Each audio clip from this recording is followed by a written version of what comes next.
我係1號候選人林哲玄，我喺醫學組織服務咗大家20年，我出任醫務委員會12年，我熟悉投訴機制、聆訊程序，亦都熟悉醫生註冊條例。自願醫保計劃、大腸癌篩查計劃同埋日間中心嘅標準推出之前，我已經喺呢啲範疇嘅諮詢委員會入邊深度參與設計同埋討論。我喺吸煙與健康委員會服務咗6年，期間係大力推動全面禁止另類煙草產品。4年前，我嘅政綱係建設社區醫療網絡，等市民可以居家安老、社區治病。2022年8月，我向政府提交老齡化下嘅可持續醫療服務建議書，大力推動基層醫療同埋倡議臨床藥劑師嘅專業發展，同埋藥劑師主導嘅藥房，亦都即係今日嘅社區藥房。我喺2022年4月去信食衛局，係建議將國家藥品監督管理局加入新藥註冊嘅境外參考清單。結果喺同年11月，政府將 NMPA 加入咗清單，亦都為香港同內地共同研發藥物在港註冊奠定咗基礎。我身為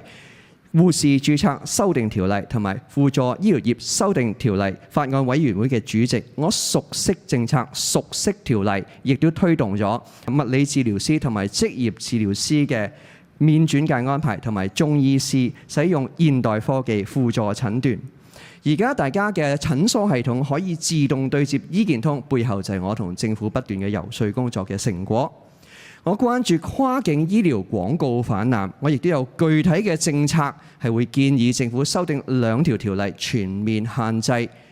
醫療廣告。我關注以痛症中心、另類醫療為名，但係非法行醫為實嘅行為。我亦都有具體嘅政策會建議局方呢係修訂醫生註冊條例，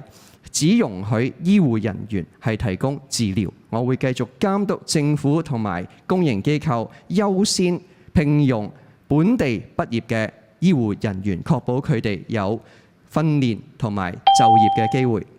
我亦都會繼續倡議認可醫療專業註冊計劃過渡法定註冊，